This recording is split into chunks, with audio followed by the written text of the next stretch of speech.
welcome everyone. Really hasn't, but that's just how it feels.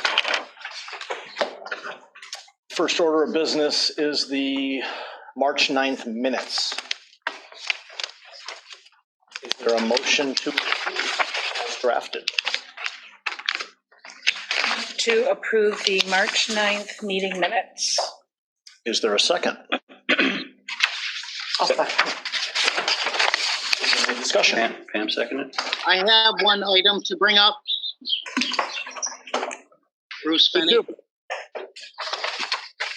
On page 5, I abstained from that motion. That's the only correction I have. I also have a correction. It's on the last page, motion to adjourn. I left the meeting about 15 minutes early to go to my next commitment, and I'm listed as a yes.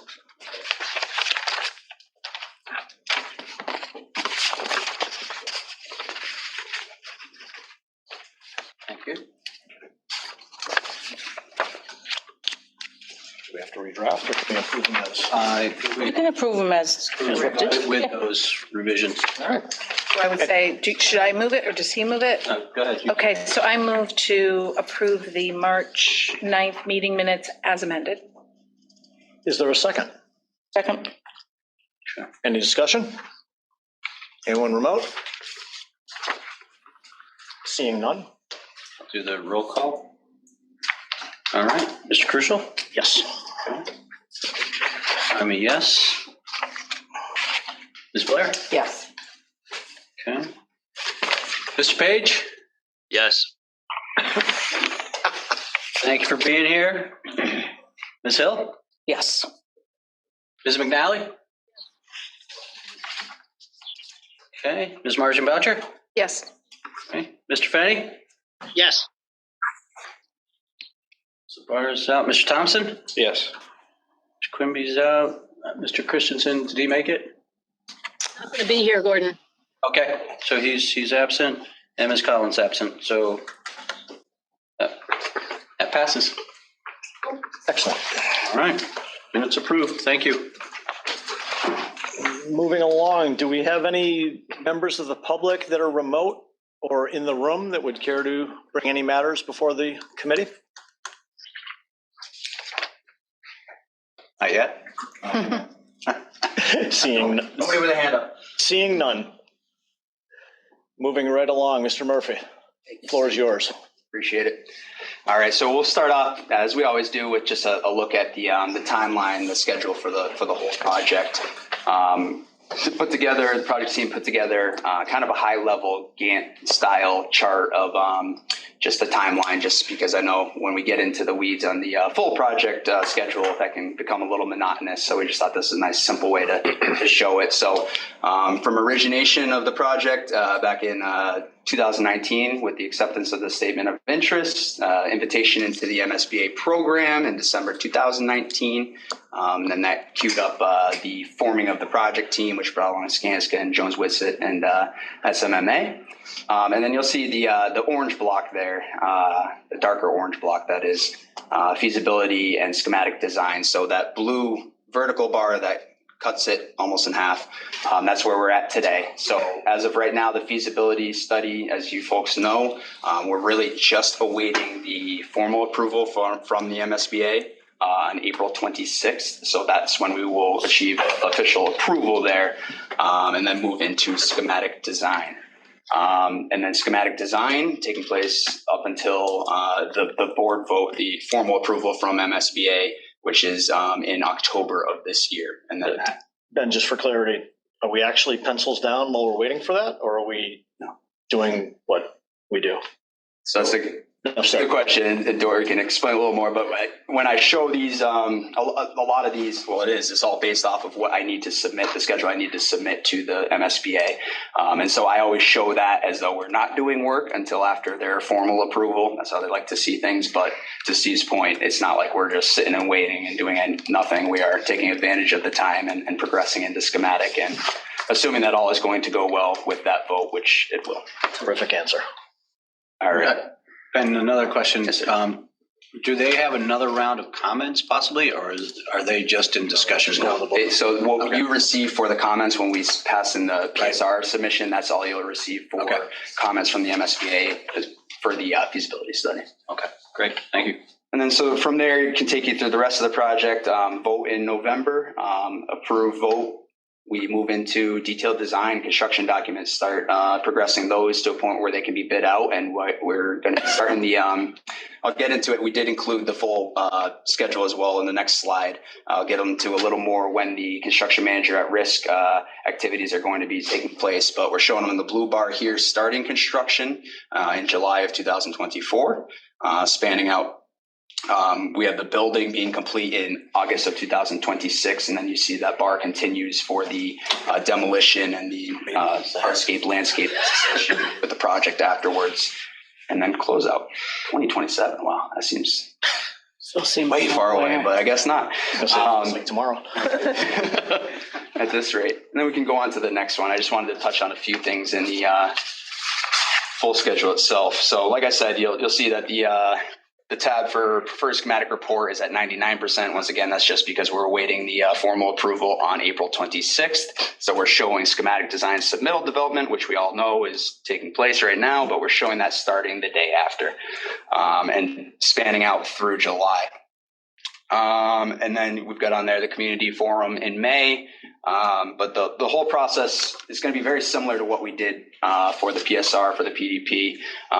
These folks are designing, and then we get to a point where we're going to send the documents to the estimators again, have the project professionally estimated.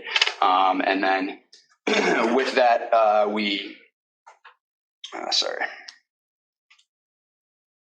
we need to submit a notification to the state, which essentially this is where we're getting the project scope and budget, that number, that final number, the final budget numbers. We need to submit that, and that goes in August as well. So when we submit that, we're good. We're in line for the approval, which is targeted for October. But we did want to just talk about, what the funding for the project looks like, that module. And so we know, Kathy, I believe you said in order to draft up the vote language, you need that information 5 weeks before. So I don't think you don't know the date exactly when you would be meeting in September, but we have targeted September for that. For the council to meet in September? Correct. We can mark that out. It's the second Tuesday. Oh, it is? Okay, Yes. so that's known. It's always the second Tuesday, and then as need be, there's sometimes a second meeting, but that could fall anywhere. The 12th? September 12th? Yes. Beautiful. Okay. That leads us up to the vote in November for both votes, the pool and for the school. I did want to just, like I said, I wanted to touch on the CM at risk procurement method. Now that we know which delivery method we are using, Skanska is now developing the application to the Office of the Inspector General, which is the first formality we need to follow in order to execute that process. So we're planning on having that submitted to the state later this month. And so there's usually about a month period where they will review that application, then get back to you and give approval. So we're showing 30 days for that. From there, once we get approval, we'll be drafting up a request for qualifications from contractors. And once we get those in, we go through all the qualifications. It's a pretty tedious process, reference checking and just confirming that folks who submitted are actually qualified for the project. And from there, the folks who are qualified for the project will receive a notification we'll send a request for proposal. And then that's essentially when you get the actual proposals in. And from there, you'll see we have CM interviews scheduled for January 17th of 2024 and selection and negotiation shortly thereafter. So if we have a construction manager on board end of January of next year, that works out well for us because it's actually kind of right at it's in detailed design, and it would be bringing them into the team early enough where they'd be able to, be a part of the process and actually estimate the project at DD. So that's huge for us that we're able to do that. So that's basically what I want to show you. The rest of the information is basically repeating what I said. But any questions on the schedule as it's shown? How long does that take, the interview process for the? The interview process, I would say I would block out a week for it. Usually we try to do it in a couple of days, but it's the deliberation and all of that afterwards. So a week, 2 weeks, something like that. Oh, wow. Or, See you, or what we've done on Saturdays. That's And go right just, to- CM selection committee, I mean, that's the best thing in my Yeah. opinion. You're probably gonna get 5 or 6 CMs, do all on Saturday Mhm. and select that day. Yeah. Refresh in your mind. We'll give you a check sheet. That works. It's a commitment, but I think it depends on also, what we see for if we're getting 8, 9, 10 proposals. If we're getting that many, it might make sense to divvy it up, but Do we have to interview all that are qualified? they're qualified, you have to interview them. Okay. So it could be, Well, it could be 45 minutes to an hour per. Yep. So you give them like 15 minutes in between. So say 5, it's a day. Right, breakfast, lunch, and dinner. There you go. we'll provide the lunch. Ben said that. But I'll be honest with you, it is actually very interesting. It is Yeah. extremely interesting how they approach the project.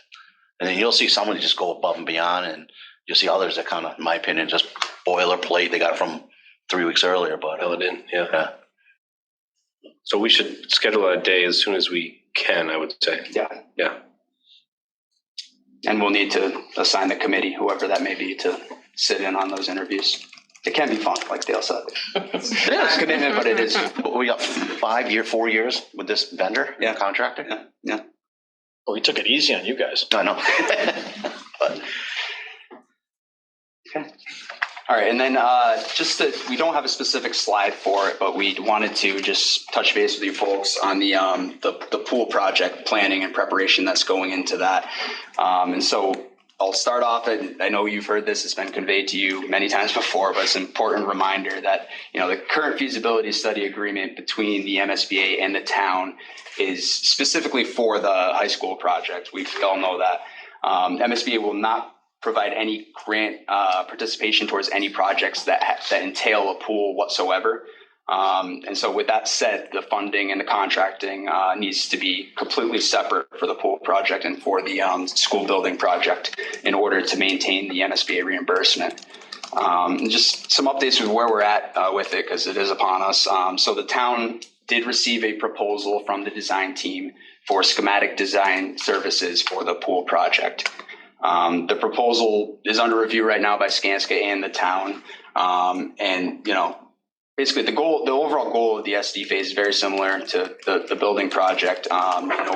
Once a contract is executed, they'll begin the design for it. And essentially we want to get the design progress enough where we can estimate this along the same time frame as when we do the building project. And so just the timeline in general will coincide with the building project. We're aiming to have the design team's contract executed in April. And then once it is executed, the design team just moves right into that, building out the documents for schematic design for the pool. And we expect that will take place through August, I believe. And then in early August, that's when our pricing set, when the documents will go to the estimators. And from August through early September, so like a month period there is that estimating process, going through reconciling, getting your firm numbers. And then we need to essentially establish with the town the total project budget for the pool project, because that information is what we are going to be providing to town council so that they can draft up the ballot question language. And should the pool vote pass, it's very similar to the building project. We move right into detailed design where the documents, get progressed to 100% so that they're ready for bidding. And so that's what our time frame looks like going forward here. And we will establish, and I know we're right at the get-go of it, but we're going to treat it very similarly to the building project. We'll develop a schedule for this so that when we're coming in meeting with you folks, you can see kind of not just the school building project, but how the pool project is progressing alongside that. And we'll have, regular meetings as well, programming meetings, all of that will be done, and, to build out the program and define the scope for the pool. So. Good. I ask you a question on that? Yes, sir. So as you get further into schematic design, one of the things that we talked about is that the estimating in the early stages is very general, based on square footage and so forth. Now with the pool, you get into looking at more specific materials that are building around pools versus schools. Absolutely. Absolutely. So that may change that. Both elements. Right. Okay. We're dealing with discrete numbers. Right. And we'll be able to pick the same CM for both?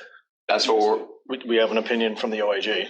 correct. And that's how that OIG application is being Yep. drafted up, but that's my understanding of it, yes. So that would be part of the interview process. We'll probably discuss that with all of them, Yes. if they're able and willing, right? Because that'll disqualify otherwise. But we won't have to take low bid on pool, which is somebody different than the CMR. It's qualification based, the CM, so you Okay. don't have to pick the low guy, and that's part of our job is to negotiate their fee to where it's reasonable. Okay. And most of them are. I mean, you'll see all their fees are about the same, the coverage or the staff is about the same. Yeah. There's something like insurances may be a little bit off, but that's what we do on behalf. You know, obviously working with the design team too, going through all the, you know, the whole entire general conditions, general requirements. Okay. They want to win it, so they'll be aggressive with Yeah. the pricing. Yeah. And then in terms of the different funding times, there'll be funding for the SD that we're talking about now. And then the ballot question will fund however we decide to as a town fund the whole project. Are there any other interim expenses we should anticipate? No, I think that would be the schematic design portion for Yep. the design team, and then just once we get through the vote. Okay. I'm sorry, Greg, I was yapping. Could you repeat that? Just in terms of the SD good cost that we're talking about now, and then the vote, which is the second ballot question, whether we bond or however we choose to fund that through the town. Those are the only two times that we'll need to fund something for the pool. I think that's right. Yep. Assuming that the committee is volunteer, yeah. Oh, right. And so that to that point, we have to establish a separate committee, which would probably be soon and small. You think it's fair to say we can stand that up by next week? Yeah. Yeah. And I think, well, we should have put that on our agenda. We could, if it's timely. You could. I mean, it's a town capital project that is on school But don't grounds. we So you would probably have the wanna contract for those? If have they're, Mr. Fenny involved. right, if they're school property, it's He's on the screen. school That's why I'm committee, pointing. I'm not being rude. school committee jurisdiction the contract is You with have the to school committee. approve something that's altering school grounds. So the contract is with the school committee specifically. I don't know. I'd have to. We can make the Yes. committee up. I don't know either. I'm just wondering. Yeah, I think you're probably wanting to do a joint building committee. It's fine. Somebody has to sign the contract and approve it, and someone has to steer the ship. That's all. So we should find that out. Kathy, Matthew said he'd be happy to do it for the town council. Pardon me? Matthew'd be happy to do the pool. You don't want to do it. That would be up to Ralph Yeah. to decide an If the appointment. request comes forward, Right.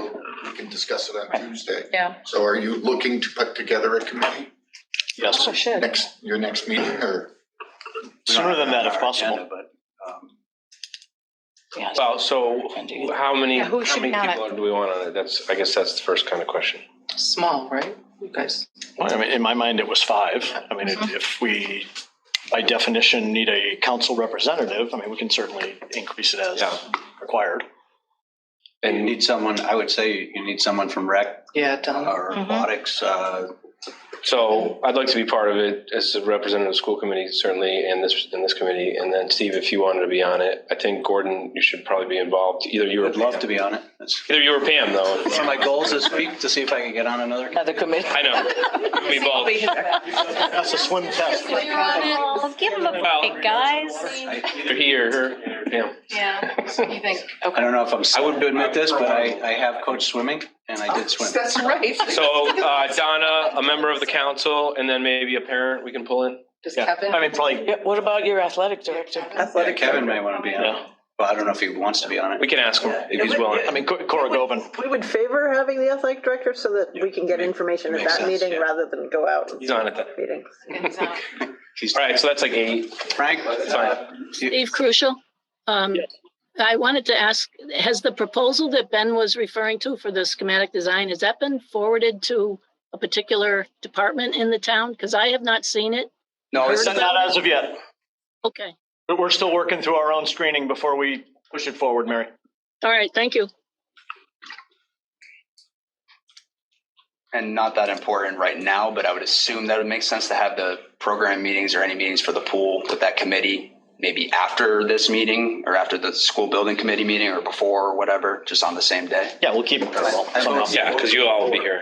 Right. What you're saying. Yeah. Makes it easier for us. You're No, right. we'll be here too, so yeah. It'll be quick ones. Let's vote for Yeah. before. Yeah. Before. Makes sense. Before seeing the long meeting. And so then when should that committee meet first, Ben? What would you suggest?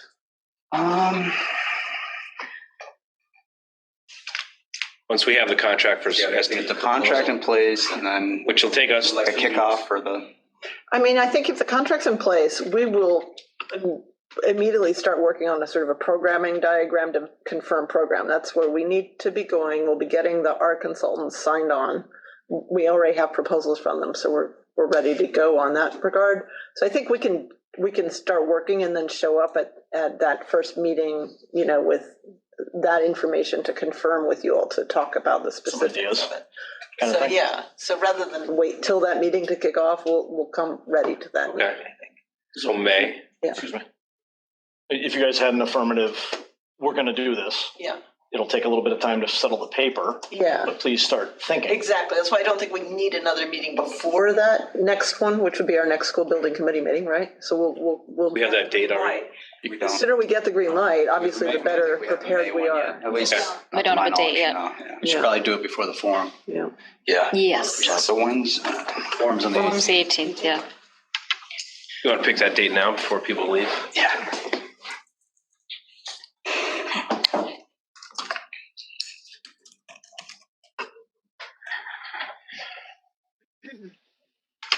Seeing the 4th or the 11th available.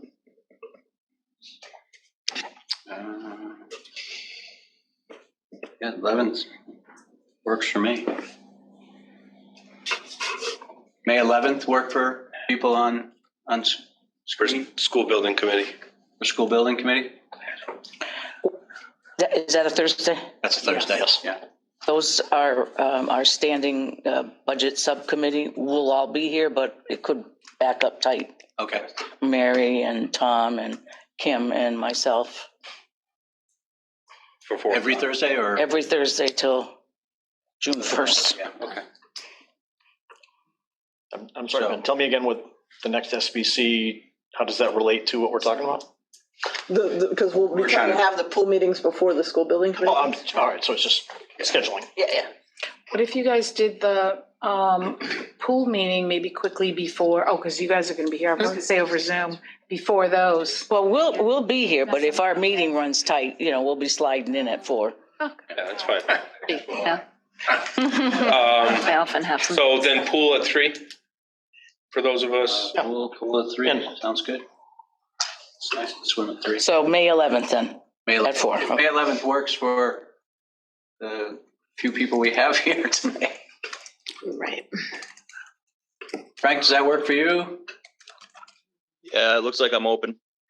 Okay. Mary, does that work? Yes, fine. All right. And Bruce? Okay, awesome. Bruce, you in for the pool? I heard you say yeah, thanks. I'm open to it if you need an extra body. Thank you, Bruce. We need your mind more than anything. Well, there's some requirements that need to be met when discharging, obviously. Gotta have somebody there with water. Quantity of water into our sewer system. We're going to need Springfield Water and Sewer to sign off on these discharges and many other things. So we need Bruce. Bruce is good. Yeah. Yeah. Okay.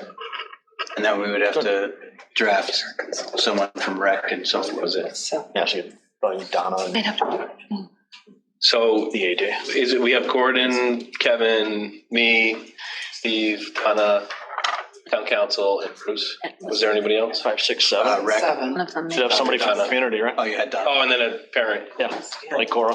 Yeah, maybe we want Maybe to put like that on, but Is that yeah. fair? Or coach? parameters on the first meeting. Yes. the second meeting. Yeah. Elections in the system and That works.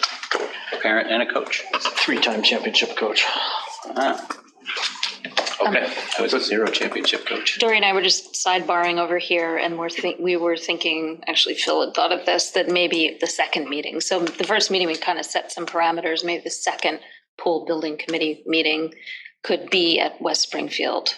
So that people could see and touch and say, and maybe involve, not in the pool, not in the pool. You're off. Back there, Gordon. So that's something to think about for. Keep it some levity. Good idea. Is that the Y pool that they, Saying that those Saturdays. the high school you're Yeah, high school. Same pool Seen it? designer. Yeah. It'd be good for them to hear That was the how it's same working. aquatic director for, okay. Aquatic Or aquatic designer. sorry. consultant, Yeah. yeah. So, okay, awesome. Excellent. May 11th. Anything else, Ben? That's it. Thank you. Fantastic. Design squad? All right. That's us.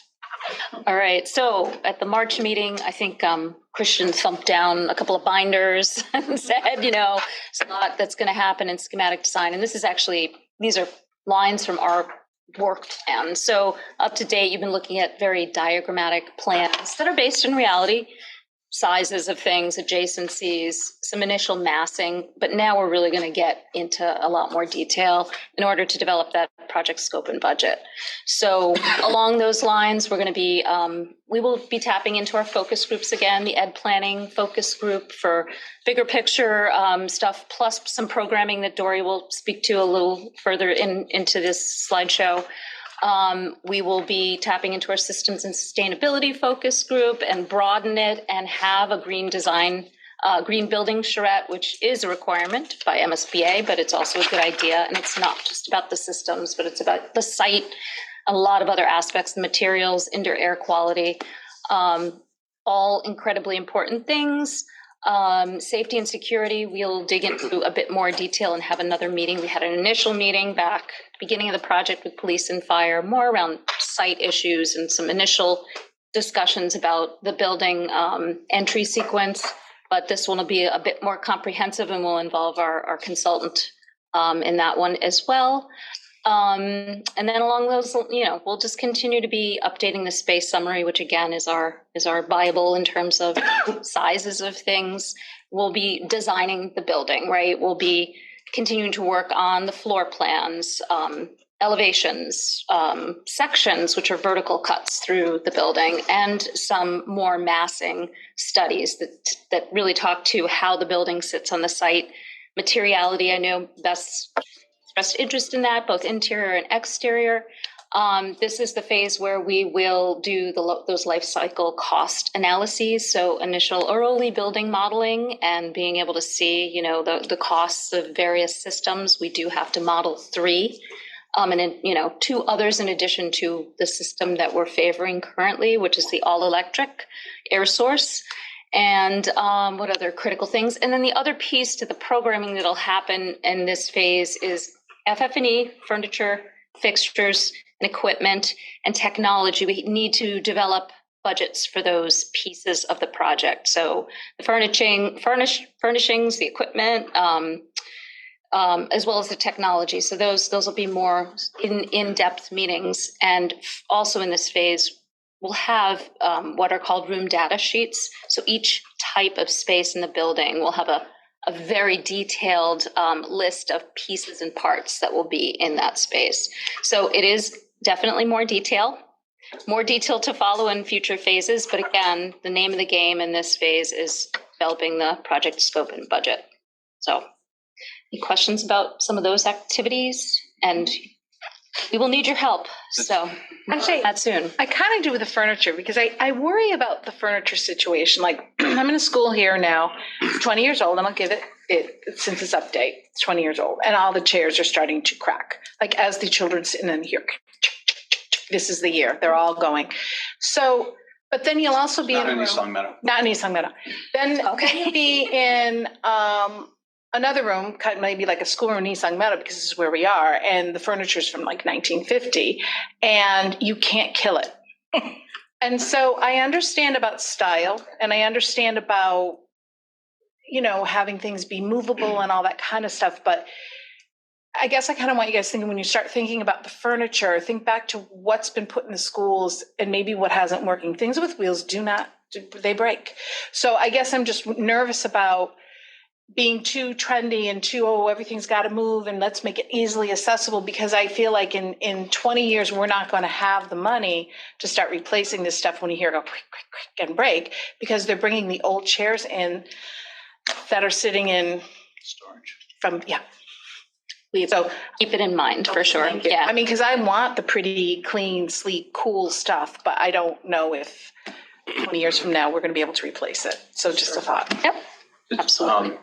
Does the MSBA get involved? They're doing more, at least I'm seeing emails where they're trying to pull together like a consortium. Right. So that you're now Typically, yeah. groups that are at this point are all working together and buying their furniture together. Yeah, I can weigh in. So we've been part of that process where when you get to the point, so you need to buy furniture, you approach MSBA, Barbara Hainsbury is running it, and you team up with other districts. The problem if you're high school versus elementary, obviously buying different furniture. But say if there's 2 or 3 high schools, they go in and say, we need 2,000 of these chairs or whatever. So you get the buying power off of that. Yeah. That program's still active and highly recommended. Yeah. Look into. But that's Is that off state bid list or is that? Yeah, it's state bid list. It's already been negotiated, but if you can get volume, that's where you even get a better deal. Absolutely. How does that work with schedules, though, Dale? Oh, yeah, schedules. The Yeah. schedules have to align. And that's the other challenge. Yeah. Okay. But there is an option to do that. Yeah.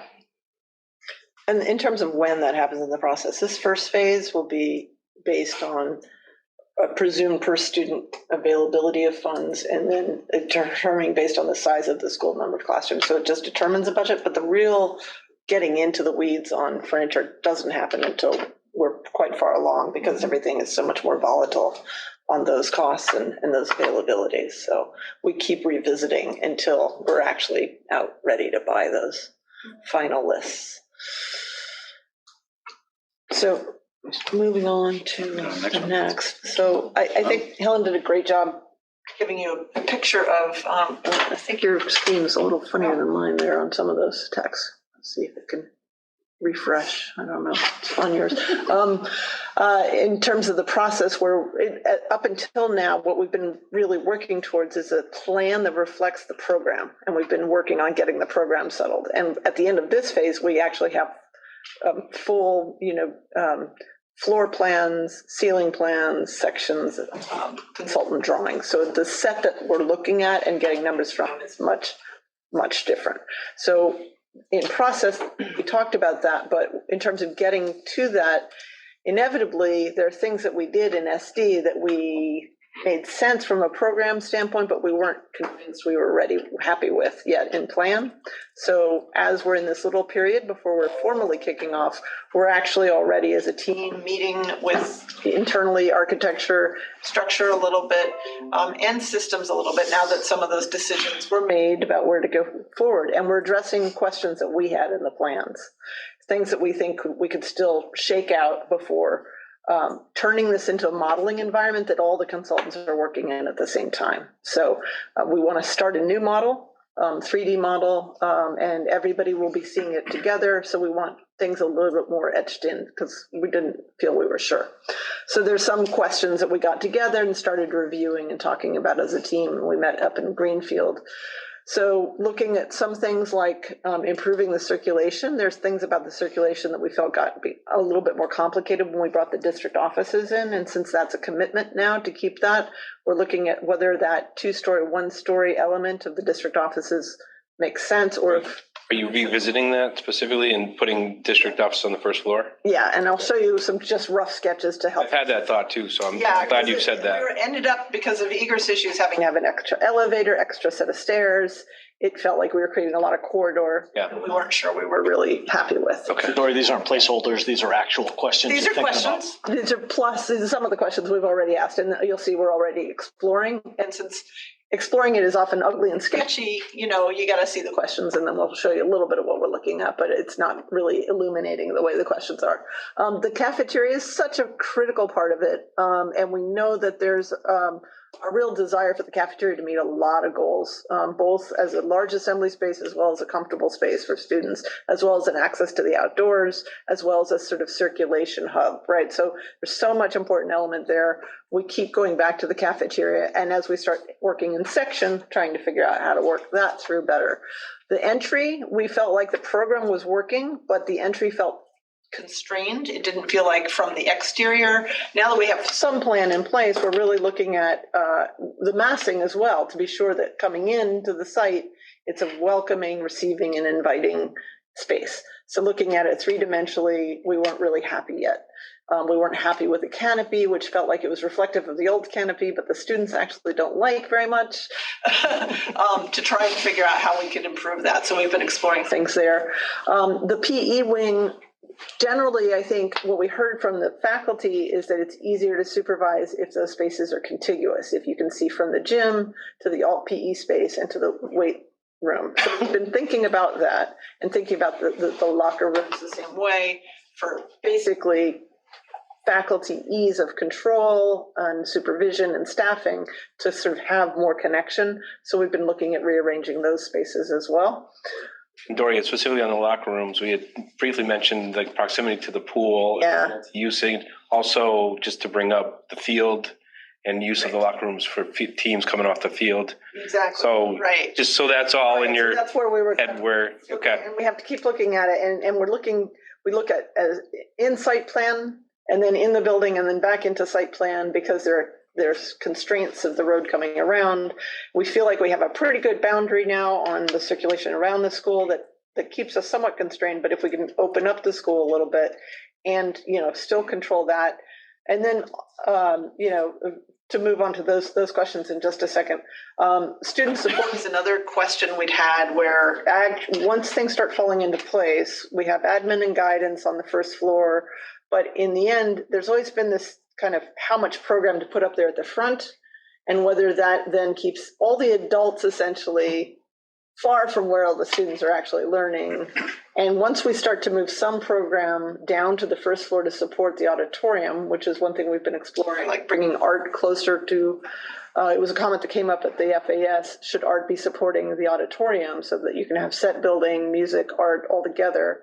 We need more program to go upstairs, so is there an advantage to bringing some of the student support and guidance upstairs, but still close to admin, but straight up that circulation spine so that there's a little bit more guidance nearer to students, and frankly, to keep the organization of the building. Sometimes you just have, it's cost benefit. So those are some of the thoughts that we had that we're exploring. Next slide, we're touching on some of the site issues that I think you're talking about as well. Doria, can I just interrupt? Yeah. Are you talking about going back to one elevator now? You mentioned the second elevator. Yeah, well, one location of elevator. We may choose, at a school this size, 2 elevators is often the preference because there's redundancy. So, but the question of whether they are in separate places or together, or whether we can keep that redundancy in the value engineering process is a question. It can be really difficult to have one elevator go down if students are super dependent on it, but it is often the case that a school will only have one elevator. So Yeah, okay. At this point, we're carrying 2. We are, Yeah, but not, we have one. they could potentially be together. They could, and that Yeah, they're side by side. So on the site conversations that we've been having, we've been feeling that there's a lack of connection between the building design and the circulation and the parking. They sort of feel like 2 things. We see opportunities in front of the school to make that plaza more welcoming, and also we're talking about some security issues there about how you do that in a way that really is both inviting and yet super secure, and there are clever ways to do that we've been discussing. We've been talking about bringing more parking to the recreational fields because we've heard that consistently. So how can we do that without making the school feel overpaved around the school? We still really hear a lot from faculty about the outdoor learning environments. How are those going to be more specifically programmed? How can we kind of be sure adjacencies make use of them? And then how can we improve bus drop-off, getting it closer to the front door potentially? And part of that is opening up at the front, thinking that would help. And then that relationship of loading around back and the fields and the locker rooms, those relationships. So Brian did a job of very quickly taking a lot of what we've been talking about and trying to turn it into something to help communicate some of what we were exploring. So I'm going to let Brian talk through some of these images. Brian. Thanks, Tori. Can you hear me okay? Yes. Yes. Great. Right, these diagrams, I would consider them maybe a bit of a one step back to go two steps forward in a way.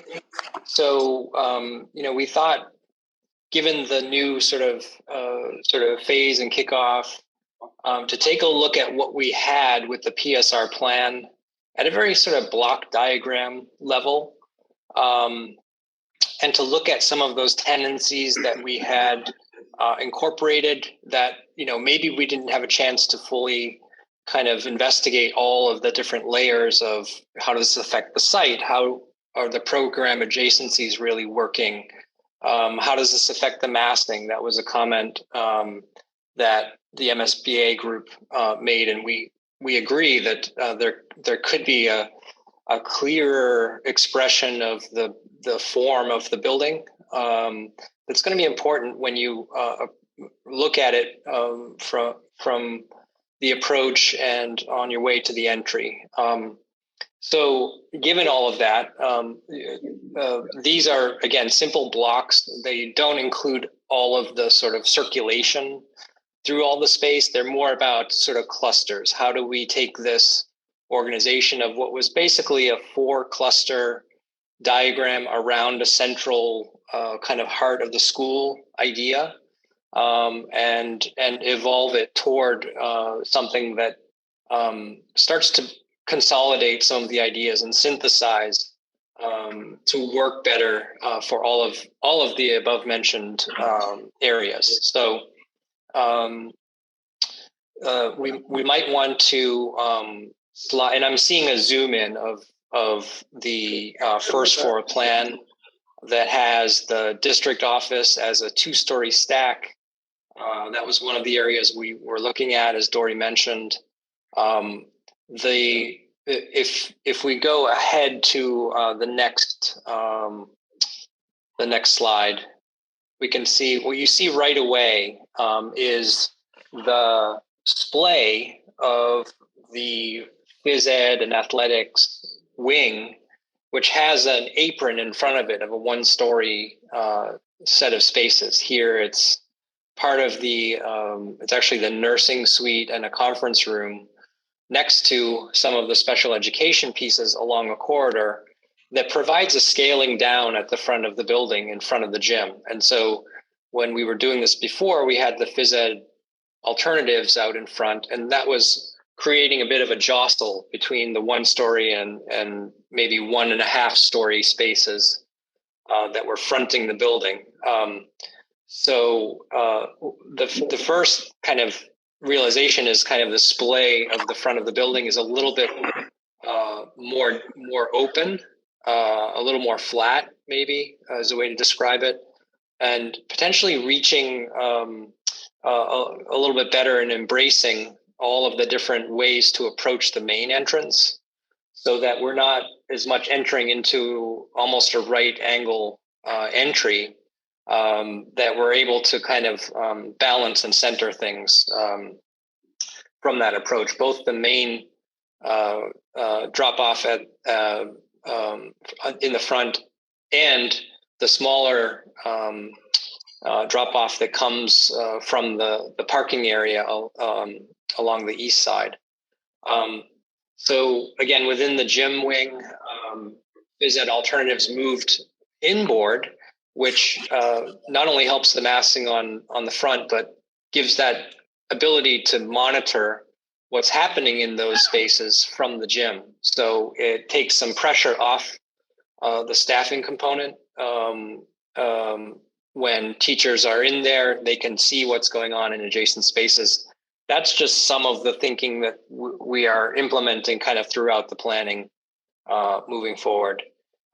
If we start to look around the left-hand side of the building toward the west, you can see that we have started to look at wrapping the district office as a one-story space or series of spaces. And there's a middle corridor that wraps through that the diagram doesn't pick up on, but the idea is, again, that there's a continuity of the sort of roof line of the front of the building that wraps around behind the music suite, which is going to be taller volumes. And it provides all of the space that we were previously showing on 2 levels, but without the elevator, without an additional stair. So, more efficient and more cost effective in terms of a construction approach. When we looked at the site plan, we realized, and this was an outcrop of the meetings that we had last week at JWA's office that included the site team, we realized we have a little bit of space, relatively speaking, on that side, on the west, that we could afford to do this. And it would take a lot of pressure off of some other areas of the building. So that's, on the table for discussion. This pushes the pre-K element to the south, which could be nice that in that space needs to have an outdoor playground area, which could go into that courtyard space, get a good natural light, but still have a secure fence around it without really impacting on the rest of the architecture. Following that line around, this is where, again, Dory was speaking about consolidating the art more with the music program at the back of house area of the auditorium. So now you have music, theater arts, visual, and potentially digital arts all collaborating together in a workspace, right, that shares circulation between them. And again, looking at that outdoor space, that could now become sort of an art-oriented outdoor learning environment that has, some simple paving, some places to sit. There might be some slate writing boards that use, old-fashioned chalk. And the humanities side, depending on how the, what the administrative approach is for letting programs take students outside, there will be an exit point kind of right where it says humanities that you would be able to go outside. And that becomes kind of an art humanities based outdoor learning space. In contrast to if we go toward the right-hand side and the STEM elements with the science labs being more oriented south, is to the right of the CAF, we have some space that's meant to spill out to the outdoors with potentially a greenhouse. So that would be well suited to environmental and earth sciences. That could have outdoor learning space adjacent to those spaces as a contrast to the arts sort of courtyard. In this series of moves, we also looked at taking the LGI space, which is the large group instruction, flat floor classroom, that likes to at least have a portion of it be a more elevated space. It's meant to accommodate multiple classes at a time. The placement that we had previously below the CAF we felt a little bit of an obstacle to this gesture of the element in the middle kind of slicing through and to the outdoors. But at the same time, we've kind of balanced that with closing the width of that opening a little bit. So it doesn't need to be a relentless glass wall. And we would expect there be some roof overhang element that helps with shading and sort of solar comfort and dealing with glare. But the ability to spill the CAF out as an outdoor dining space is also, pretty compelling, we think. I think those are kind of the majority of the level 1 issues. If we look at the right-hand side of the slide, this is kind of a reflection of maybe a realization by the design team that our tendency to try to push the academics forward toward the main entry of the building may be unnecessary, and maybe the sort of east-west orientation of the academic wings is such that the library really wants to be more centered to that, and this is where I think it's a bit provocative to suggest this, but I think it has some merit in terms of putting the student support hub, which is guidance and other counseling all together, and potentially. The team needs to think about sort of what particular spaces are in there, but the idea that those supports are where the students are is something that has some merit. We're starting to do this more in some other high school projects. And so I think that's also a topic for discussion. I like that Helen suggested that the design is in the future. Although we've started to look at this again and kind of put some ideas together, we really need to kind of come back and iterate on certain focus areas of the plans and come back and really see how they're working through. One example is where that vertical circulation happens in the more public experience, right? If this is the extent of the second floor, there's really no purpose to a stair that's in the front of the school. It's not going to take you anywhere except to the back of the library. So should we move that element further through the experience of level 1, where you arrive in the CAF and then there's some kind of stair element within it, which takes you up to the academics?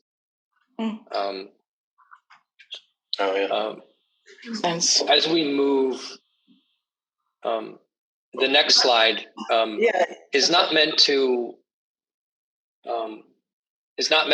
present a pretty picture of anything really. It's meant to show pretty much what the extrusions of that two-dimensional plan element provide, or what the raw material is that we have to work with spatially, because it makes it clear that the front of the building is primarily a one-story facade, and then behind that you see these large volumes kind of popping up. And so how can we shape their roof forms such that they look like a family of geometry that work well together, that give the sense of a center, that draw you toward the entry.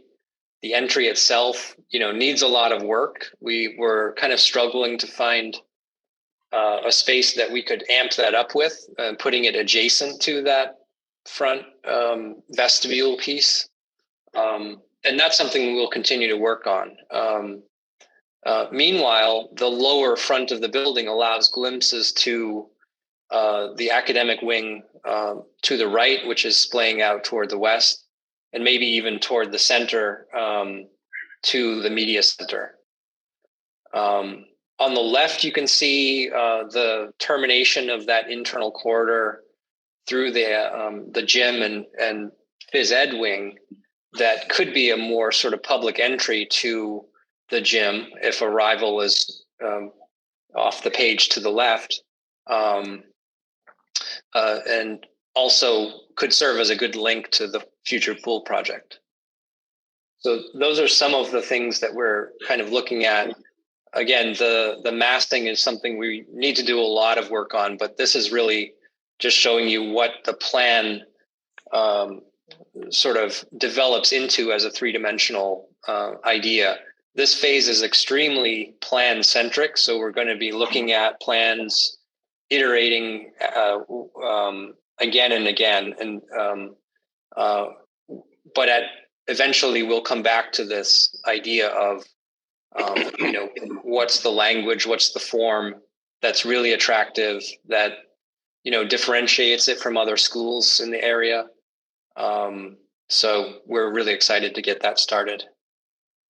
So thanks, Brian. I did wanted to stop here and say that the process for us is while we sketch out these ideas by hand, we then are also working in Revit to see how they really fit and play out. So it gets a bit messy. It takes a lot of time. So we're doing a lot of that right now so that we can kind of get to something solid that we can bring everybody into. As Brian said, it's very plan heavy. What we're delivering at the end of this phase is enlarged plans of very specific sections of the building, as well as typical classrooms, typical labs. So we have to really be committed to where they are. So we don't want to lock them into place until we're ready to. So that's why there's a little bit of that conversation going on. But we are interested in your reaction to some of those plan moves that are different. So for instance, bringing art from the second floor down. Arts, originally we started with art in 2 different locations, thinking we wanted a real interdisciplinary approach. The art teachers really like to work together. They wanted to be together. Then it became a cluster. And then this idea of an arts cluster is a different move. So that's the process. We iterate and get there. But we are interested in your reaction, Frank, your reaction particularly, as principal who knows your staff. And always, while we care about your reaction and Frank's reaction and the staff reaction, we want to think about the future and how it's going to last. So that's one question. The idea of district offices as a single story and the advantage and disadvantage, whether that's worth pursuing. I agree with Brian. We felt there was more space on the west side of the building to do this. That was why we wanted to look at it. And we can play with the arrangement to put the district offices more down and the pupil services more up, which to me feels a little bit better to kind of keep pupil services closer to the front of the building, actually. And Do you have both? It really wants to be one story, though. but it does want to do one story. It felt So is this complicated. Is as this two stories. central office and student support services? That's all the green reflects district office, pupil services, and IT as well. And I think some of IT, now that we know it's in the building, we could pull a little tech support out and put it elsewhere. It doesn't, anything the students might want to touch, right, could be away from. could you put that in the media center? Yes, yeah, and that's what we're looking at, because the media center has room, that area. And the LGI move, we liked it to the south. It's a very desirable spot, but it kind of blocked the cafeteria. We don't want it far away from the academic wing. We've talked about it as something that could have moved to the front of the school, but then it's so far that it doesn't feel like it would get utilized as well as if it were in the academic area. Is it cavernous there, though? Is it cavernous, large? Both sides are tall, where it's stuck in the corner. Well, the right side wouldn't be tall. If anything, our feeling, the one concern we auditorium's have, putting program over it limits the ceiling height. And if you're trying to get the equivalent of 3 classes of students into it, you want some height. Right. So that's where I think we're going to keep playing that out, because we want there to be some height in that space. And moving whatever program above it in towards the media center is the other exploration we're taking. So I think we'll keep playing that out, because we want to get light through that into the CAF as well, so that it's not dark, Dory, excuse me, what's the lavender triangle to the right? CT, LT? CTE, I mean, this is a little bit just sketching over.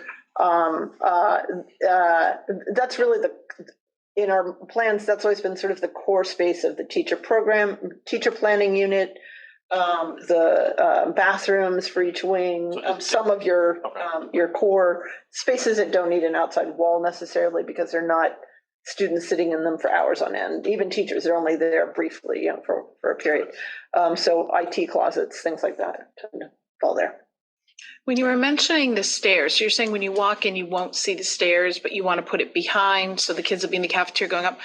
That give it more cramped as opposed to like kind of a open feeling walking in, because you were talking about trying to rethink that entrance. Well, that's what we've been talking about, is if we went to that new second floor where the media center was straddling across, then we would still want double height at the beginning. So you would come in and there'd be a lobby. The lobby wouldn't be created by the 2-story stair. Okay. You would go under the media center and then to the stairs. So it's a very different sequencing of experiences. Okay. So that's, because I agree with you. We've always wanted that entry arrival point to be really strong and really positive and a real crossroads. Okay. But not something that's, gargantuan. You want it to be scaled well. What's good about one of the things we found here is opening up that wing to gym allows us to have a better crossroads feeling. It's not like a corridor going off to gym. Yeah. So now you get a glimpse of the gym PE area, but you don't have all PE in front of your face. It's over there, So I think that's a little bit better circulation path for the Yes, students. yes. The gray space, what's that by?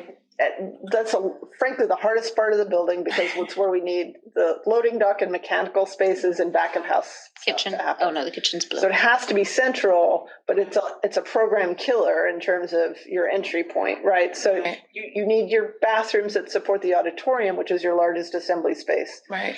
So that's why that's frankly in this plan, because of the way 4 pieces come together, the last point. That's fun. Where's the custodial space? So It's they're part of loading- that. Okay, it's right in there. There's a lot in that gray area. There's a lot in that gray area. Yeah. It's not labeling it. And pre-K, is that close enough, Gordon, to the front of the building? Because I know, Well, remember, there's a small drop off right here.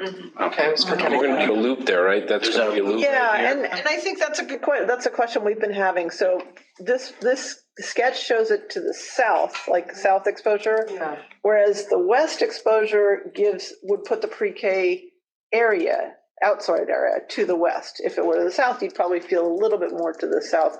I think there's a little competition for that area between humanities and that wing and art as a high school outdoor area, which makes me want to put the pre-K play to the west because I think we liked it. It sort of served as a community spot for parents who are waiting and watching their kids play soccer. There's a little extra zone to support that. You're talking down here. A little to the west of the green. Well, we talked about Over there, yeah. restrooms on that bottom corner too, right? We're gonna keep that are Yeah. accessible from the exterior sporting events that we could isolate If we wanted to. just to Yeah. open that portion of the building. Yeah, we heard that idea. So that would be probably, I think, want to be inside that lower left classroom. Right. That's what we were. As long as you can isolate this area.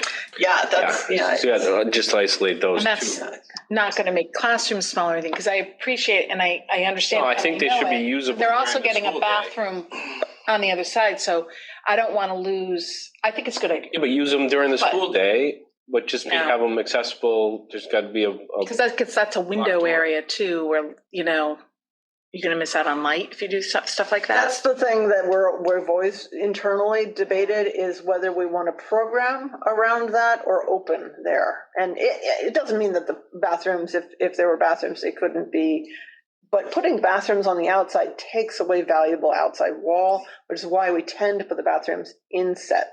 There's also security challenges to that idea. So maybe if there's a restroom that's tied to the district office, which is a little bit more secured from the school, that might be a better. Yeah, because currently the building is unlocked usually, and that gives access to people to the whole building Right. during events for that by that back small gym. So that's where people use the bathroom. That's why I'm saying if we could isolate it so that it's accessible by one exterior door that the custodian can unlock, but then has another door past it that's locked and only gives access. And then during the day, you could leave that interior door open so that the students could use those bathrooms during the day, just multi-use. Yeah, my instinct is to put it there simply because in the long run, I think for securing time, any time outside of the student use, then you want to I want to keep the community out of the student. Yeah, I think I agree with that. I was kind of hoping that pre-K could get bigger, maybe get 2 rooms in there, but I'd rather figure maybe someday use that but I think the bathrooms over by the district office for use by public would be better. Right, because there's a lot of fields out there, and if we're trying to get away from sandy cans and we have the opportunity, we should do Now it. they can walk to the brand new little, it's a little And then exercise back to the locker rooms. Is there a way we can get 4 locker rooms, or actually probably 5, in that space so that we can use them if we connect the pool? We might have to do 2 connections to the pool, but then not have to put huge locker rooms in the pool project. I know that brought that up before. We would still have to put a small locker room on the pool project or 2. Simple answer is square footage. If any square footage you add to accommodate that, you're just adding to the project that you're paying for. So you're either paying for it at the pool building or you're paying for it there. I think we would get more use of it if there were 4 on the main building for football in the off season, swimming during the season. But if if they're isolated on the swimming pool, it makes that a bigger project, a bigger nugget to vote on. Yeah. But we're still gonna get the same amount of square feet. Right, and we need to look at it from two perspectives. One is code, I think there's a code question about how much space needs to be associated with the pool. Right. And then Separate building. the other is, I think it's a good idea, partly because locker rooms, you never feel like you get enough. I mean, the PE staff are already annoyed, and they're gonna continue to be annoyed throughout the project because they have so much space. Granted, it's horrible space, but it's space, and it's really hard to get that much space in a new school. So to some degree, you would win a lot of love by committing more to that. But you're also fighting a budget problem. You don't want the project to grow, so it's a challenge. But can we be creative with doors? Because currently, we have some, and they technically you would split them in half and have 4. So the ones off the main gym, if you go both directions, you could actually close the door and you have 2 locker rooms. Just asking if we could be creative to not put 2 big locker rooms on the pool project. Yes. Keep that, and if we can keep them, accessible with an additional hallway. And I think your point is plan the locker rooms as a totality. Yes. And I think that's which would require 4 or 5. I would say we probably need a non-gender. But we also have to keep in mind that, and that's another thing too, we need to make sure the bathrooms are comfortable for everybody, so you got to have all kinds of combinations going now. But I think we also have to think about, we have to do that to a degree for the pool, because if we say the seniors are going to be able to use that pool in September and October while we're not using it for PE class, we don't want them coming through those doors. No, I agree with that. We need them, so we need That's to why we need a locker room have for family 10 bathrooms / on locker the rooms or pools. something. Yes, We have to meet the code for the pool building Can we? as a baseline, but If we're connecting, can we count the locker rooms that are connected to it from the original building? we'll look into that. Please. For sure. That's all. Because you know what I'm trying to do. I'm trying to keep that pool project down, still have it comfortable for everybody. But if we could put them in this main building and they'll get used year round versus the pool ones, which might not, I think we get more bang for our buck. Bang out of them. Yeah, and more multi-sport use, because we have plenty of sports going on. Swimming is one season. Let's get more use out of it. Yeah. The other thing, I know we don't have hallways on here. I'm just making sure that we're going to have access from people to enter the front entry and to the pool Exactly. Yeah. between SPED and special education and gym. That block of orange is actually in reality circulation. Okay. And a real entry point at that corner of the gym. And then the going through too, because we've been playing with that. And our thinking at the moment is that the pool building is slightly angled this way. Yep. So it creates another outdoor space between pool and gym. Which I'm asking for 2 connections now, which would create a real. Oh, you are? Well, one for the locker rooms, one for the public. Well, yeah. I leave that to you to design that. we hear your intent. Into the pool first. With the locker rooms on this side as well as on the end side, and there's advantages and disadvantages. And part of it's about space and playing with that pool design out to make the relationships. And I just want to throw this out there on the pool again. I know we're going any further, but in order to have it accessible to the community, as we just mentioned, stairs. So an L for stairs versus ladder. You know what I'm saying? Oh, in the pool. Oh, In the getting pool into itself. I know I'm getting ahead of myself, but you're talking about design already. I think it's very important to sell to the community that it'll be accessible, not just a ladder, but narrow stair or shallow stairs. So folks can, because originally I had thought like a 0 entry, like beach entry. I think that takes too much space. Yeah. So just the stairs that L off, we'll need outside lane lines, obviously, but as you're designing, I think that's important to sell it to the community as a community option. Yeah. I don't know how Frank feels about this, but I kind of like guidance upstairs. I kind of like the idea that they're all not like down one hall and you got to go find them. It could be, I know they work closely with, the principals and assistant principals and that kind of stuff. But I do think I really like the idea of them being upstairs. So there's always somebody around for the kids that's there to help them in a situation. And the teachers takes a little heat maybe off the teachers of having to deal with a behavioral issue or something like that. Now, but And you still have classrooms around them. Yeah. So you have, sorry, every time I point on my screen again. So these are all classrooms. Yeah, I kind of like that. I don't know, Frank, any initial thoughts? Here's what he thinks about it. So this did come up a couple months back, and I will just say I pushed back So our big rationale is it's often the group that meets the most frequently with our families, people coming in from the outside. So if you're putting them out into the building, you're also now bringing visitors through the building. Yeah. But would there be conference space up in the main office or attached to the district office, like a couple small conference rooms that could be So they used? could travel to the. They could go to it? Right, so one thing we're thinking is that, yes, there's a conference room up there in that right-hand red block, right near the entry. And sort of, yeah, and there's some of the administrative, whether it's guidance or medical kind of behind that. Medical needs to be on the first floor always. Yeah, That's part of its win down there. But you don't want them at the front door. Yeah. But we have heard a lot of a need for a conference room up front, so families can access that. We are thinking about that circulation from that area up into the second floor. So there's really a vertical connection that is not too far away. We definitely would like to have a conference room on the second floor because we think it'll get pretty heavily used as well.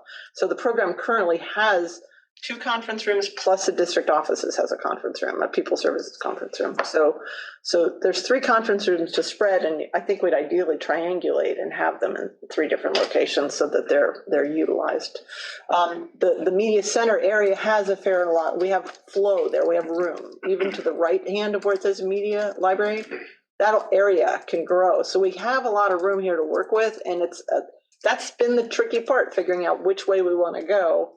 Getting outdoor light to that, getting, a conference room in there ideally. That faces north, right? And getting that circulation, right? And you've got a lot of mechanical equipment above the kitchen area. So that's been the tricky, as I say, we committed to this, and then it's the stuff in the middle that's hardest. So the windows in the library room, media room, like to the north and like south, they'd be pretty much windows open, like light coming in, like that. Yeah, you'd have highlight probably to the east. Okay. And that lower area. The one that's inside the building, what's interesting about that is you have good northern light into the library there, but also it's essentially that 2-story below from the lobby area. So you might be looking down from the library into that lobby, which could be really nice space. Yeah.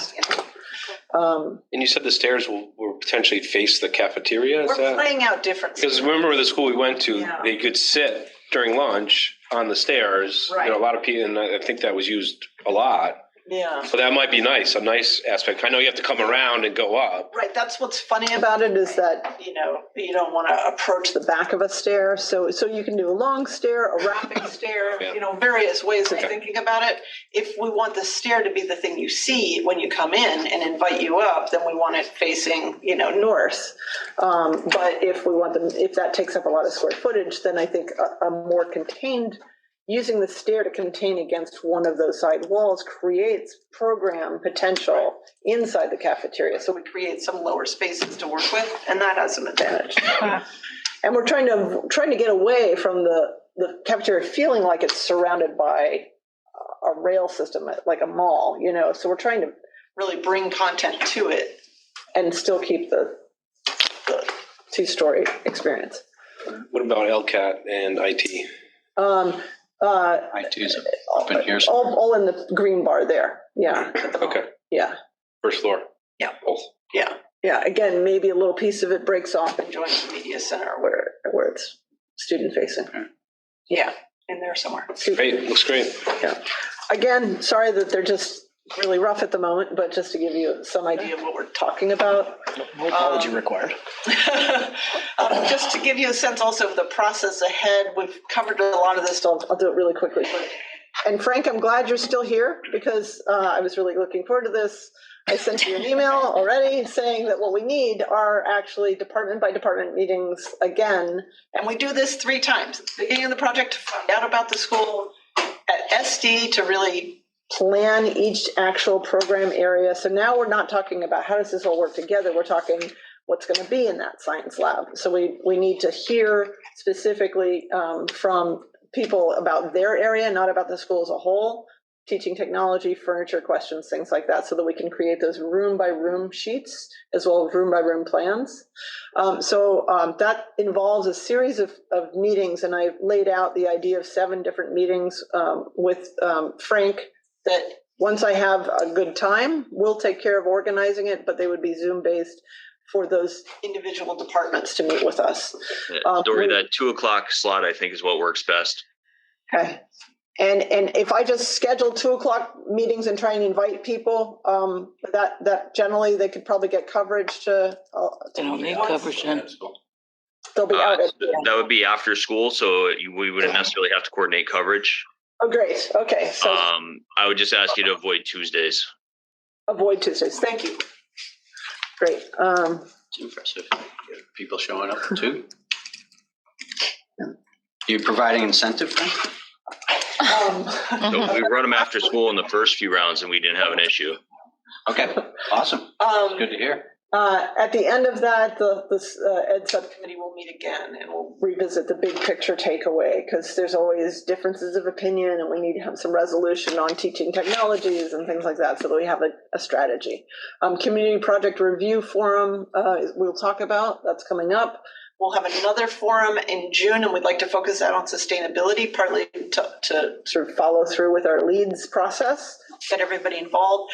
I think it'll be most exciting for the community that haven't been a part of some of these conversations. So really, we think of that as a very community-based conversation about the building as a big investment on sustainability for East Long Meadow. We will be presenting you with material concept studies and elevations as this project evolves. We've started to have conversations about what would make this exterior feel really local to East Long Meadow and really responsive to this place. Should open up the quarries and get some. I was going to say, so that was our software. If you don't mind, that's our concept. Sorry, did I get it? There's got to be somewhere that we can find some reference to it, or it's even if it's just suggested. It's a neat history. I got 2 blocks this big. Yeah. Hiding under trees in the front yard. I'm not picking up. Great. So you can have them. Thanks, I'll say. Just 2 though. That's all I got. So. You'll see the large plans evolving. We will have a security charrette before this phase is closed. It's important to do that. We talked about security, but it will get more specific and granular on the plan because we want to submit a plan as a part of this set. Yeah. Excuse me, Dory, is that a consultant or is that in-house? That's a consultant, but we tend to involve that consultant, the design team, as well as police and fire and the school administration. What do you use? Good Harbor, Techmark. They're actually the ones who always produce your drawings before everyone else, even when we don't ask for them. So we love them. They're very effective. And they really know their stuff and they listen, and I think they're really reasonable. Energy model and life cycle analysis is part of the process Helen talked about. And then the things that we've already gone through, you'll just see them evolving. The phasing plan is really important, and the construction schedule, those become harder elements. We need to be more dialed in as the project comes along. So Skanska will be a huge help on that. Okay, and then these are the meetings I just mentioned. We don't need to review them. This is just the outline I presented to the district for possible conversations starting as soon as we can. And then that's it for the design update. Ready? Turned out to be more great conversation. Thank you. Yeah. So communications update to Victoria. Yeah, Vic Ord, I know, Victoria, you weren't at the 316 Community Forum. Just quickly, just to recap that, I thought it was a great meeting. Obviously, there was a lot of focus, and there were a lot of questions regarding the potential, financial impact that this project will have. But I thought it was good to see. There were also a lot of comments and acknowledgement from community members about the current state of disrepair of the actual building. I think. Frank's tour before the forum was incredibly helpful. Yeah, it was powerful. Right. But it was just good to, it felt like, largely before that we had been hearing about the financial aspect, which we understand why, and we understand the importance of all of it. But it was good to hear, kind of a different perspective in there. And not just that, but also I think that cost of doing nothing slide and, realizing some of the risks or the advantages that the town has through this MSBA process that might fall by the wayside should not be taken advantage of. So, yeah, the big focus was the financial impact, which we do have some slides. We do have information from Kim Collins that we are getting ready to present at the May community forum that we'll get into. Victoria, I don't know if you wanted to just quickly hit on the Yes. question committee and just some of these other things. I know we're up against it, but. Yeah, thanks, Ben. I'll make it quick. So I think another great outcome from the forum was a campaign group was formed, and that they're calling Yes ELHS, and Skanska, the design team, and Steve, we actually met with the campaign leader last week just to provide any project information that we could and touch base with her. So that's great that that's underway. And also, in case anyone didn't see, we actually were working on a monthly pamphlet, a trifold pamphlet, which is on the screen there for you, which Skanska, we're putting that together with help from the design team and input from Steve Gordon and other folks and from all of you, hopefully, from the whole school building committee. Our idea is that we can submit this on a monthly basis with an update from the school building committee to keep the community informed and host this on the project website. And the hope is that community members take that pamphlet and circulate it. As you know from our update last month or the month before, the school building committee can't solicit the information, but we can put it on our website and hope people in the community grab it from there. So that is our first issue. And if anyone had a chance to look at it, I'd love to get some feedback from anyone and also collect any ideas for our issue next month. And I did just want to bullet here that at our school building committee next month, which we scheduled, we just want to make sure to take time to plan what our presentation it will be to the community on the 18th. All they want's a number. And they don't want to hear anything. They don't want to listen. They just want a number and fields. And that's it. Victoria, I really liked the pamphlet. I thought it was Very well done. very informative and Fields. Is that a Spartan in a construction hat?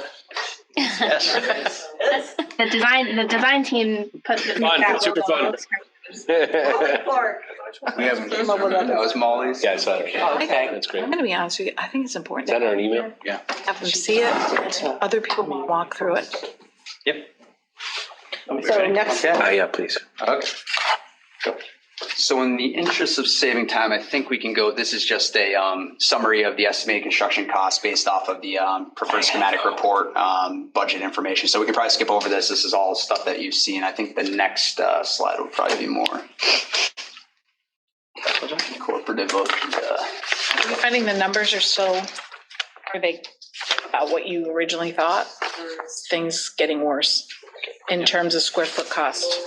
Well, we still only have the information, the data from our estimate from PSR. So nothing has changed since then. The hope is that, you know. I'm supposed to read this? Mr. Page Who sent this out? That's the one you sent me. Just settle. Sorry, I forgot. Yeah, I think I got. Give me one down. Sorry, yeah. So we'll talk to the slide. Sorry. This is later. Talk to the. We're gonna. All right. So just to explain a little bit about this process. So basically, as soon as Kim Collins assumed the role of the director of municipal finance, we tasked her with essentially taking that information from the PSR estimate, from having that total project budget that was submitted to the MSBA with that submission, and developing a tax impact data, for the property taxes in the town. And so you can see the town share of the total project costs we're estimating to be between 118 to 120 million. Again, that's based off of your reimbursement rate. Your published reimbursement rate for the project is 56.4%. However, Skanska and the design team, we went through and just, went through the 3011, the budget form for the project, and, considering all of the caps that there are on different cost categories, we worked that out, and it's our best guess that you're going to be in the 30 to 33% effective reimbursement range after that. So that's what that's based off of.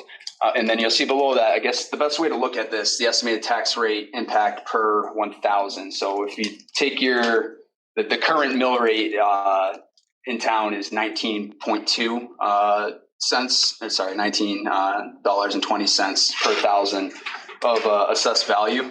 And so what this is showing you, that $3.15 to $3.25 per year, is the addition that would be, that's what would be added from this project. So you would just take your assessed property value and, multiply it times that, or the 1,000 of your assessed value. And so, we're hopeful that Kim would be here to speak through some of this. We know that she got tied up, but I think that if you take a look at the spreadsheets that are in front of you, Kim kind of delineates, she put on the one that has the 20-year, the 25-year, and the 30-year bond. We believe that it's going to be a 30-year bond, but we're just showing that for comparative reasons for you folks. And so that's kind of broken out that way. I also just don't want to lose sight with the pool. This would not be the final number, because with the pool would be another 8% or so more, roughly. I know we're not there Right, yet, so but that's why the slide before, we wanted to just show that our thinking is these are preliminary slides that we keep filling in as we get that info, so that we start showing the school, the pool, and the combined, so that we can keep saying good. These two go together to create the product. And we'll be able to get to the same point in the process once we do develop the scope for the pool, and we go through the same process and get the numbers back. But yeah, we don't have those at this time. What am I missing here? Ben, if I could just jump in quick while you pause. Sure. I have to actually get out of here. I got my last school council meeting of the year. Was it? Okay. Zoe. So you're exiting? Yeah, I got to exit. Sorry, guys. Is that all right? Okay. Thanks, Frank. Thanks, Frank. Good luck with the council meeting. Thank you. So just to get it out there, to start getting it out there, 339,000 is the average house, or median, right? Average. Average. So the tax impact on that, 1,100 to 1,200 with the pool-ish. Is that fair to say? No, we don't know yet. It's not incorporated. It's not in there. I'm adding the pool on. So at 350 is the number, but we're not at 350, we're at 339, so 340, right? So 1,250 roughly with the pool, average taxpayer. That's fair. I just want, we got to start talking a number. Right, and I want a number to start talking. Exactly, and I think the intent is that Kim will do the same bond process separately to be able to fill that in accurately once we are able. Right, but I don't want to get some number out now and change it later on people. I'd like to get the number out now, so I just want an estimate. These aren't exact. We don't know the exact numbers, but. You want the high end then, because we're all going to work towards. Right. All right. No, I want the realistic. I want the realistic impact, the tax, how you feel, and that's what I'm assuming this is. We are going to end up, and the tax implication of that. Understood, but we are working off of PSR documents. I know we're a broken record. The scope and budget aren't set till the end of SD, which is going to be in August. You're going to know your number, and mid-August, you're going to be able to nail this down much better. But to your warning, here's my question, is the 5/17 community meeting. Right. 18, sorry, I have it in my head from previous meetings, the 17th. So the 18th. The information you would like is for this to be filled in, but with some clarity as to the caveats of what's not known. So yeah, and I don't even know that we need 12 different levels. I think if we can say to the average tax, the average home valued at 339, the implication is 1,150 to 1,250. Right. on an annual basis, Which would include the pool. including the Which you'd pool. like to see. Right. Subject to change, 10% one way or the other, probably, right? I guess, because we don't know, to your point, we don't have the final numbers, but just so people can start forming The them. head that we're talking about is that Skanska and JWA will meet to talk with the pool design, consultant to try and estimate a per square foot cost that's safe, so that we can give Kim a number, so she can do a little bit of analysis on that to add that accurately in, so that it's not us saying. Will bond rate be the same? If the term's the same, bond rate will probably be the same. What would be able? Just to be sure that she's actually using real numbers, right? So she's filling that in. We just want to. It's gonna correlate. Back to her. Right, that's all I'm saying. Yeah, But we're not, it's gonna go up, for sure. although I know anybody could watch us, but we're not like going out and sharing it yet. We'll wait to that meeting. Yes. And we'll Right. keep it nice and neat, like you're saying, simple. Yes. Here's the price per thousand. Average household costs this is what it's gonna increase. It's Yeah, very- those two data That's all points, that's people right. wanna know. Those are the What two. per thousand is gonna cost, and then the average household would help. And it's definitely a less is Just give them the one number. I wouldn't Yeah. try to Right.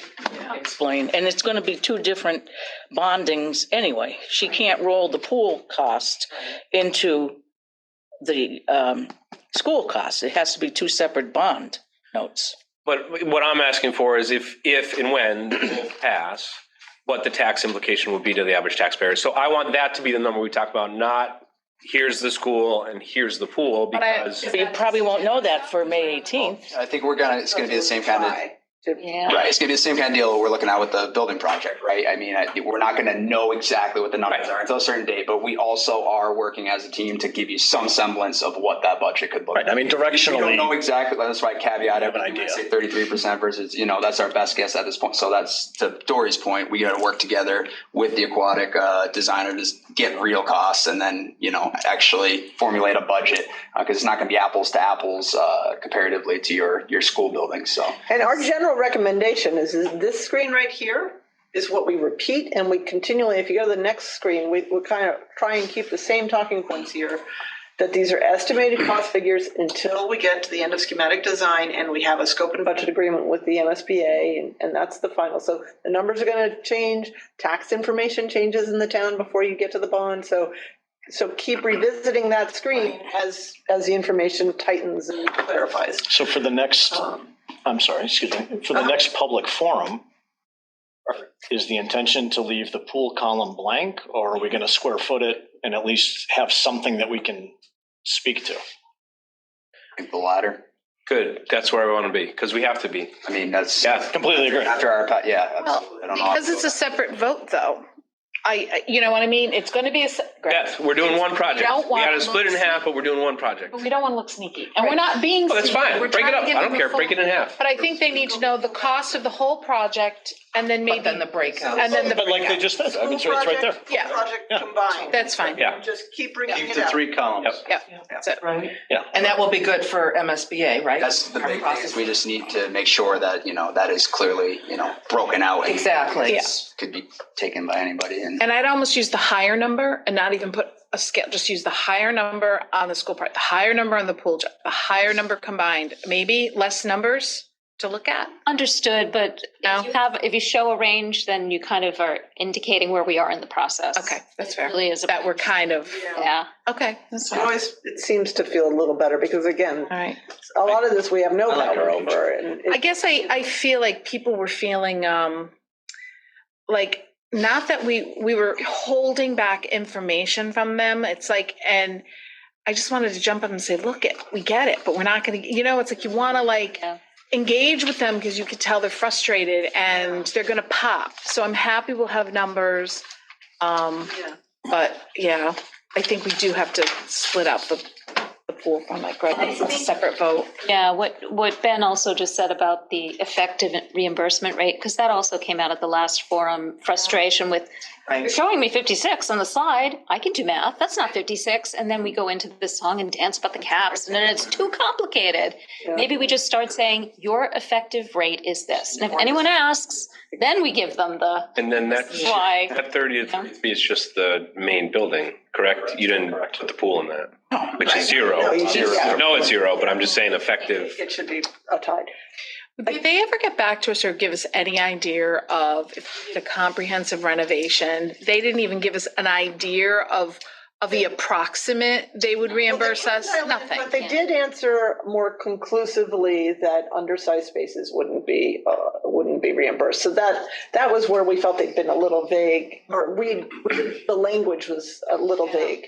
So that clarification basically reiterated what we had observed generally, which is that you're really not going to get anything like the same percentage on a renovation because it doesn't have a ed plan and the spaces are undersized to the state guidelines. Would it be good to have an idea of the approximate percentage of classrooms that are under space? We have that. We've shown that many times. And maybe that, So when we go out, again, this is just, we're building the information, but once we are out there, or actually, frankly, once ELHS, is out there, you know, they will keep seeing that information about what's not working in the building, where the code issues are, what size scales are undersized. So that will keep coming back to that narrative throughout the process. And so to that exact point, we talked 100 million for code upgrades, but if the vote is no, we should really be more specific on that, I think, because it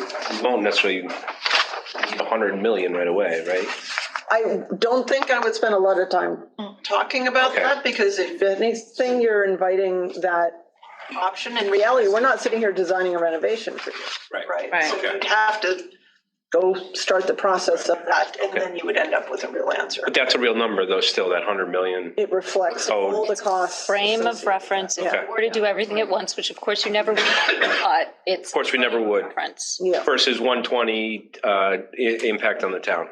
Exactly. 100 to do nothing, or 120 for a new building. And it's one of those things where people, look at it this way, and in reality, if you stretch it out over 20 years, which is what often happens, you know, the costs could be way higher. You know, it's just, you don't. Tripping code each It's so impossible to pick up. Living through construction. And maybe making sure the vote yes, the LHS has very clean, precise info.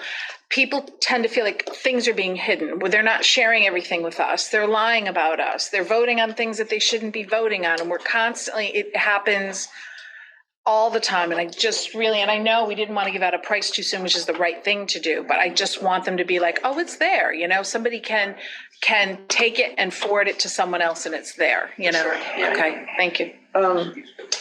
Next slide, so these are, again, just kind of reminding people that this information, you know, that particularly at point 3 here, that the district would not be able to move forward with the pool project if the school vote failed because of site logistics. So it's good to keep reminding people that, yes, there are 2 ballot measures, but they're based on one site, based on the assumption that the school is demolished to create the space.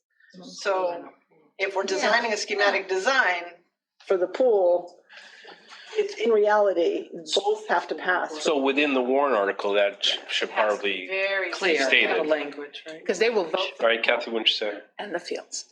I'm trying to digest what Dory just said. Both have to pass for it to Or the pool to happen. For the pool to happen, yes.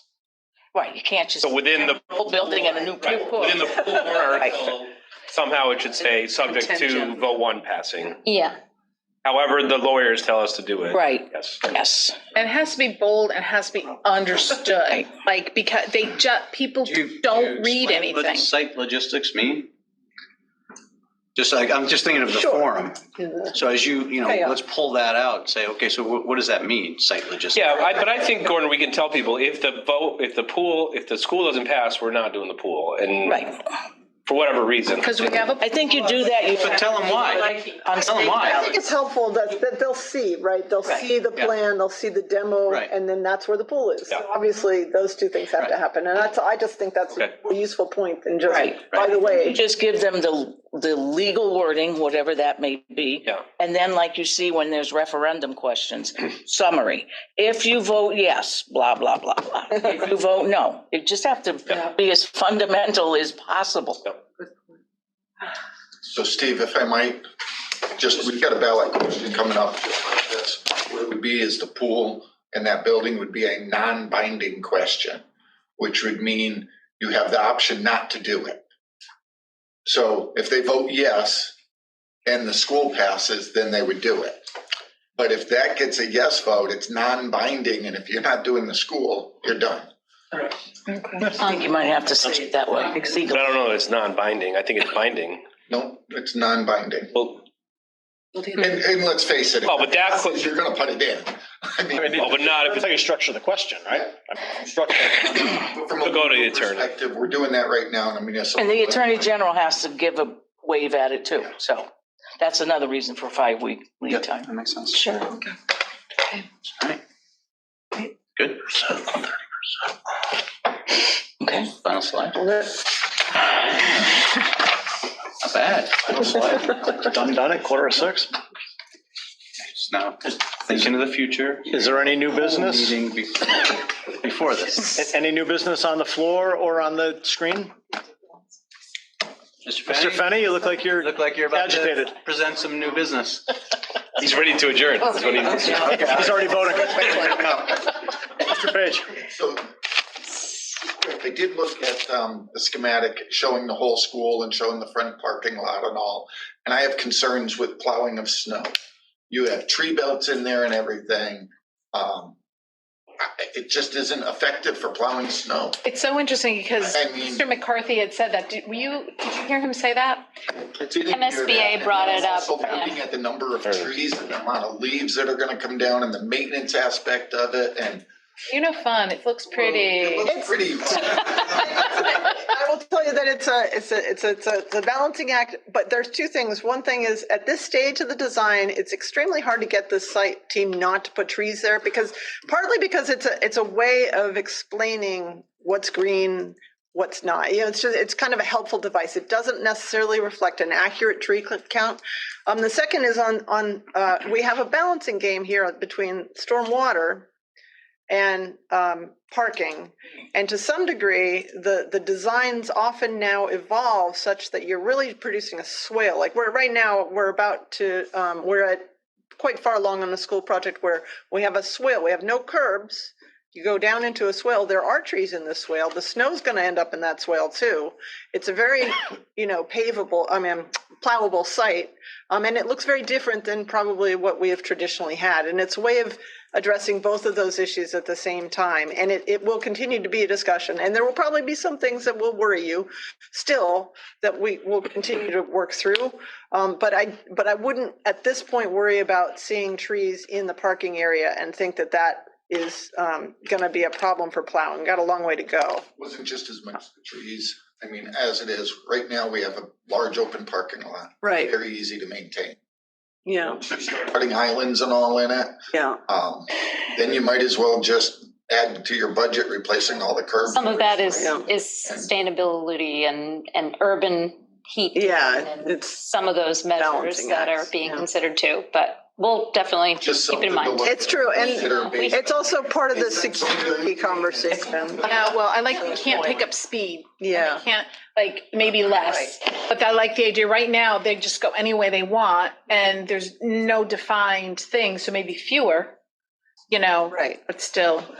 Do they put wildflowers in those swales? That works, so long as And nobody's. try and get with more native plantings, things that are lower maintenance and, and sort of pick up a little bit more of the runoff so that you're not having all hardscape that just flows water.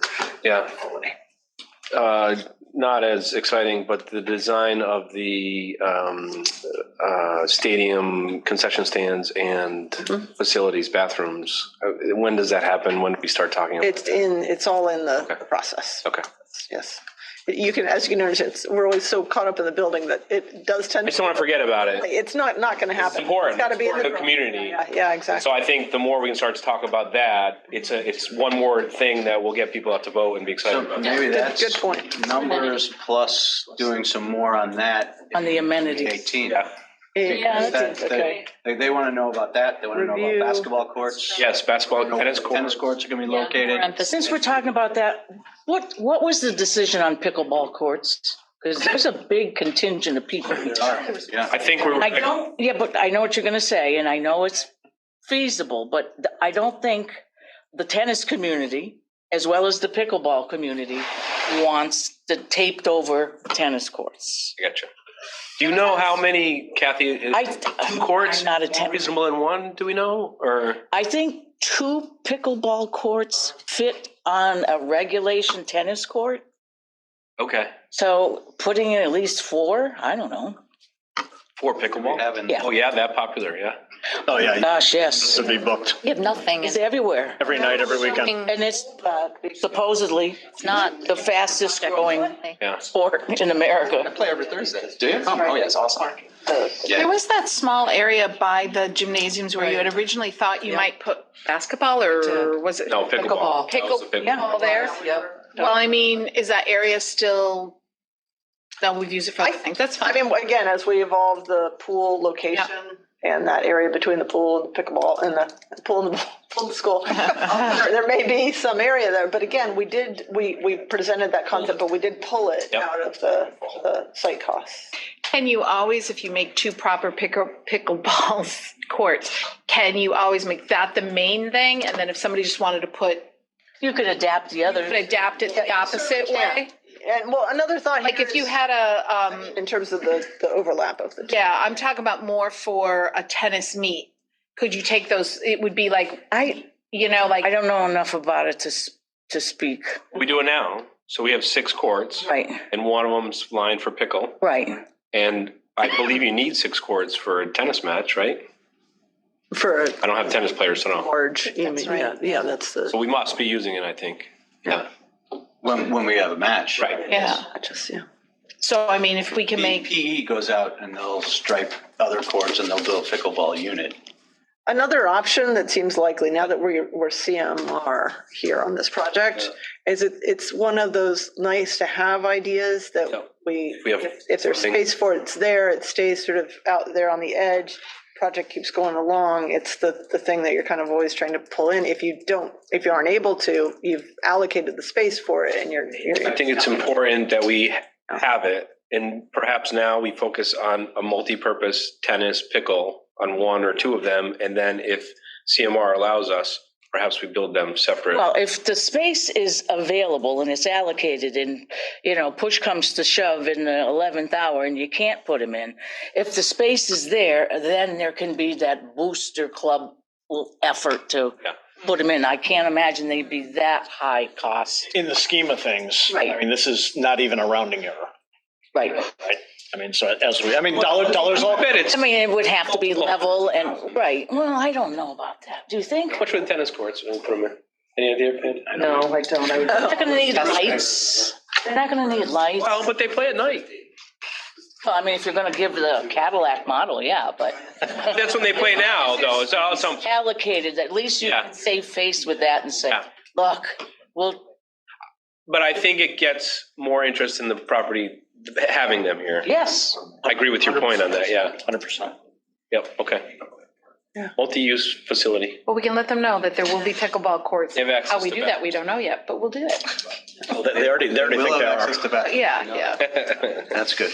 All right, so listing all that's in the schematic design at the moment is a high priority for this, and talking about the tax assessment and where the process is going, I assume. Right.